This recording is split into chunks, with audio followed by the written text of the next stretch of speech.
Si decimos maratones de series, lo primero que se nos viene a la cabeza es Netflix, ¿no?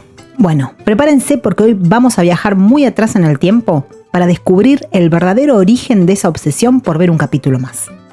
Claro, casi todo el mundo piensa que esto empezó con un clic en el control remoto, que las plataformas de streaming nos dieron ese poder de ver una temporada entera sin movernos del sillón. Pero la historia real es mucho, pero mucho más antigua. ¿Qué tal si les cuento que esta manía, esta necesidad de saber qué pasa después, nació hace 80 años en Argentina y no en el living de una casa, sino en una sala de cine oscura y llena de gente? Bienvenidos a los años 30, los 40 y principios de los 50. Estamos entrando en la gloriosa y legendaria era de la matiné. El sistema era simple pero adictivo. Antes de la película principal te pasaban un capítulo cortito, de 15 o 20 minutos de la aventura de tu héroe del momento. Pero la clave, el motor de todo, era que el capítulo siempre, pero siempre, terminaba el peor momento posible. Justo cuando el protagonista estaba a punto de morir. Y esto no era algo para ver en soledad, Era un evento social. El planazo del fin de semana era ir al cine del barrio, sentarse en esas butacas de madera durísimas y gritarle a la pantalla. Y cuando aparecía ese cartel gigante que decía, continuará, ya sabías que la semana que viene tenías una cita obligada en ese mismo lugar. Bien, ahora vamos a lo bueno. ¿Quiénes eran los personajes que generaban esa locura? Para que nos demos una idea, eran como los, Avengers de nuestros abuelos. Vamos a repasarlos uno por uno. Hice un listado de algunas de las series que para mí fueron las más importantes en la matiné entre las décadas del 30, el 40 y los principios del 50. Bien, empecemos con el rey indiscutido de la matiné, Flash Gordon. La estética muy art deco. A pesar de ser barata, el diseño de la ciudad de Ming y los trajes tenían una elegancia futurista increíble que hoy se sigue usando para estudiar en las escuelas de diseño. La trama era pura ciencia ficción con un héroe que viajaba a otro planeta. Reciclaron el vestuario de películas de terror como La momia y Frankenstein. Muchos de los trajes de los guardias de Ming eran sobras de películas épicas de la época romana o de las cruzadas. Por eso se ven algunos soldados espaciales con capas y cascos que parecen sacados de la antigua Roma. El sonido de los rayos láser y de las naves espaciales se creó golpeando cables de alta tensión y usando grabaciones de motores de avión de la Primera Guerra Mundial. George Lucas quería hacer una película de Flash Gordon en los años 70. No pudo conseguir los derechos porque eran muy caros, así que decidió crear su propia historia. Y así dicen que nació Star Wars. Las famosas letras que suben al principio en la película Star Wars son un homenaje directo a cómo empezaban los capítulos de Flash Gordon en las series. Otro gigante de la ciencia ficción era Buck Rogers. Un concepto fascinante era un hombre de nuestra era, perdido en el futuro. Pero acá viene lo mejor, lo que nos muestra cómo se hacían las cosas en esa época. El mismo actor que interpretaba a Flash Gordon, Buster Crabbe, también era Buck Rogers, y en esa época esto era increíblemente común. El mismo actor, un sombrero diferente y al público le encantaba. A diferencia de Flash, que es un deportista que viajaba por voluntad propia, Anthony Buck Rogers es un veterano de la Primera Guerra Mundial, que queda atrapado en una mina de carbón. Inhala un gas extraño que lo deja en estado de animación suspendida y despierta en el año 2419. Buck se encuentra con que Estados Unidos ha sido conquistado por imperios extranjeros y la tecnología ha avanzado tanto que parece magia. La producción usó los mismos cascos que Flash Gordon. Escenografías similares, aunque trataban de darle un look más terrestre futurista. Para que la gente no se confundiera tanto con Flash Gordon, a Buck le pusieron un compañero joven llamado Buddy. Las historias de Buck solían ser más tácticas y políticas que las de Flash, que eran como más de aventura y de capa y espada. Bien, ahora pasamos al western. A ver quién se acuerda de Hopalong Cassidy. Rompió el molde de vaqueros de la época. Mientras que otros eran tipos duros que resolvían todos los golpes y andaban siempre sucios de polvo, Hoppy era la personificación de la elegancia y la ética. Fue un fenómeno tan grande que en Estados Unidos se dice que fue el primer gran éxito de merchandising masivo. Había fiambres, relojes y hasta pijamas de Hopalong. Su caballo, Topper, un semental blanco hermoso, creaba el contraste perfecto con su vestimenta negra. Era una imagen visualmente impactante para la televisión en blanco y negro. Hopalong no era un buscador de peleas, era un hombre de ley que prefería el diálogo y la justicia antes que desenfundar el revólver. No tomaba alcohol, no fumaba. En una época donde el salón era el centro de la acción, él podía pedirse un vaso de leche o hacerse parrilla. No usaba jerga de vaqueros tampoco. Hablaba con propiedad y trataba a todos con un respeto casi diplomático. Era el modelo a seguir para los chicos de la época. Bueno, ahora prepárense porque hay que ver este personaje. Este es terrible. Batman. No era el vigilante de Ciudad Gótica, sino un agente del gobierno. Acostumbrados al Batman de armadura tecnológica o al de los cómics modernos, el Batman de los años 40, interpretado por Lewis Wilson, parece más un vecino disfrazado para una fiesta que un superhéroe. El aspecto era algo así como decirlo, algo complicado. La máscara estaba hecha de una tela que no mantenía la forma. Las orejas se le doblaban hacia los costados o hacia adelante, según cómo soplara el viento, dándole un aspecto más de diablito que de murciélago. Lewis Wilson no era un atleta. El traje le quedaba un poquito suelto en algunas partes y bastante apretado en otras, y solía usar el cinturón de utilería casi por debajo de las axilas para que no se le cayera. En esta época, plena Segunda Guerra Mundial, los superhéroes no podían ser simples vigilantes, tenían que ser patriotas. No luchaba contra el Guasón o el Pingüino. Batman y Robin eran agentes del gobierno de Estados Unidos que luchaban contra el Dr. Daka, un espía japonés que tenía una base secreta en una feria de diversiones. El Batimóvil no existía. Se movía en un Cadillac negro, común y corriente. Cuando era Bruce Wayne, el chofer manejaba. Cuando era Batman, ellos mismos tomaban el volante. Y eso era todo el secreto. Aunque hoy Batman tiene la regla de no matar y no usar armas en sus inicios, tanto en el cómic como en esta serie, la cosa era totalmente distinta. Batman no tenía problemas en usar armas de fuego si la situación lo requería. Fue en este serial donde apareció por primera vez la Baticueva.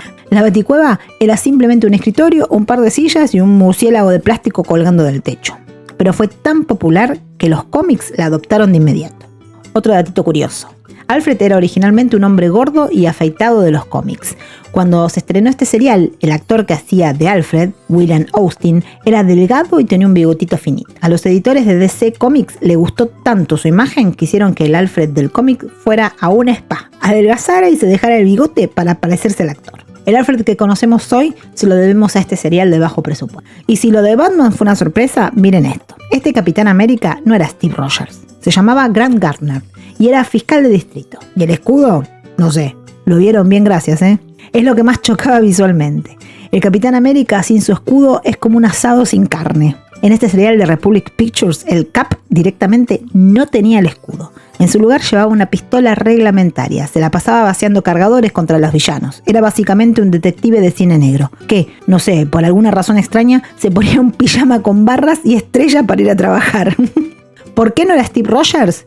¿Por qué no era un soldado? Qué buenas preguntas, ¿no? La leyenda cuenta que el guión ya estaba escrito para otro personaje de acción genérico, pero la productora consiguió los derechos del Capitán América a último momento y simplemente le pegaron el nombre arriba del libreto. Ignoraron el suelo del supersoldado, ignoraron el ejército y lo más triste de todo, se olvidaron de Bucky. Grant Gardner trabajaba solo, como un fiscal que se toma la justicia por mano propia. Y otra cosita más, el actor Dick Purcell no estaba en buena forma física. El traje era de una tela pesada y calurosa, y las escenas de acción eran muy exigentes. Pocas semanas después de terminar el rodaje, Dick murió de un ataque al corazón en el vestuario de un club de campo. Se dice que el esfuerzo de interpretar al Capitán América fue demasiado para él. Solo tenía 35 años. Este serial fue tan exitoso en su momento que fue la última gran producción de superhéroes antes de que el género entrara en un parate por muchos años. Fue el que cerró la era de oro de los seriales de este tipo. No me digan que no es fascinante ver cómo estos personajes que hoy valen miles de millones de dólares en los años 40 eran tratados como material descartable de matiné. Es muy loco. Bien, y mientras Batman tenía las orejas caídas y el Capitán América andaba a los tiros y sin escudo, estaba Nyoka. Nyoka era pura aventura física, inteligencia y coraje en la selva africana. Para las chicas que iban a la matiné, ella era la prueba de que no necesitabas ser una damisela en apuros. Nyoka no era una versión femenina de Tarzán. Era mucho más parecida a lo que hoy conocemos como Indiana Jones. Buscaba las tablas de Hipócrates para encontrar un tesoro, pero también para ayudar a la ciencia, enfrentándose a la malvada Vultura. Nyoka saltaba de lianas, peleaba contra gorilas, que obviamente eran actores en traje de peluche, claro, y escapaba de trampas de arena movediza sin perder la compostura. Ella estaba divina siempre, peinada, impecable, hermosa. En las salas de cine de barrio de Argentina, los sábados de matiné se venían abajo cuando aparecía ella. Fue de las primeras veces que las niñas tenían una heroína a la cual imitar en los juegos de las plazas. No esperaba que la rescataran. Ella rescataba al expedicionario que la acompañaba. Aunque era un serial de 15 capítulos, su impacto fue tan grande que se repuso durante años, convirtiéndose en un nombre familiar para todas las generaciones de la matiné. La historia de la actriz Kay Albridge es fascinante. Era una de las modelos más famosas de Nueva York. Apareció en las portadas de Vogue y Look. Y bueno, les conté de Nyoka, y no podemos hablar de Nyoka sin mencionar a su némesis que era Vultura, interpretada por Lorna Grey. Era una villana despiadada con un látigo y una mirada de acero. La rivalidad entre estas dos mujeres era el motor de la serie y era algo rarísimo de ver en los cines de los años 40. Ahora pasamos a otra de las series más importantes de la matiné, The Phantom, de 1943. Es para muchos historiadores la mejor adaptación de un superhéroe de esta época. Mientras Batman y el Capitán América eran irreconocibles, Tom Tyler personificó al fantasma que camina con una fidelidad que asombra incluso hoy. Tom no solo parecía salido de las viñetas, sino que tenía el físico de un atleta real. Él había sido levantador de pesas olímpico. A diferencia del pijama flojo de Batman, el traje de Tyler le quedaba como una segunda piel. Lograron captar esa estética del cómic de Lee Falk de una manera muy digna. Tenía una mandíbula cuadrada y una presencia imponente que hacía que los criminales realmente le tuvieran miedo. El serial respetó los pilares que hacían grande al cómic. Tom Tyler tiene un récord impresionante. No solo fue el primer Phantom, sino que también interpretó al Capitán Maravilla o Shazam en 1941. Fue el primer actor en la historia de interpretar a dos superhéroes diferentes en la pantalla grande. En nuestro país, el fantasma fue un ícono total. Las revistas de historieta mantenían viva la llama durante la semana, y el sábado la matiné explotaba cuando aparecía la figura de Tom Tyler en la pantalla. Para muchos chicos argentinos, el fantasma era el superhéroe por excelencia, incluso hasta por encima de Superman, ¿eh? Bien, y acá tenemos al Capitán Maravilla original, hoy conocido como Shazam. Lo de Tom Tyler es increíble. En esa época no existían los contratos de exclusividad de universos cinematográficos, así que el tipo pasaba de ser el heredero de la selva a ser el mortal más poderoso de la Tierra sin escalas. Sus escenas de vuelo eran el resumen perfecto del ingenio de bajo presupuesto. Usaban un muñeco de tamaño real hecho de papel maché y madera, muy liviano, bastante liviano. Los deslizaban por dos cables de acero tensados, como una tirolesa, desde un lugar alto hacia abajo, para que pareciera que subía. Después lo que hacían simplemente filmaban el descenso y pasaban la cinta al revés. Para los aterrizajes, Tom Tyler saltaba desde la plataforma fuera de cámara mientras el muñeco desaparecía en el corte de edición. Para 1941 esa era pura magia, ¿eh? Literalmente usaban un muñeco colgando de un alambre y en el cine del barrio, si se prestaba atención, se notaba el hilo.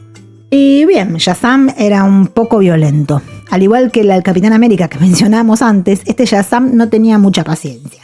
En el serial, el Capitán Maravilla no dudaba en arrojar villanos desde techos altos o usar ametralladoras contra ellos si era totalmente necesario, ¿eh?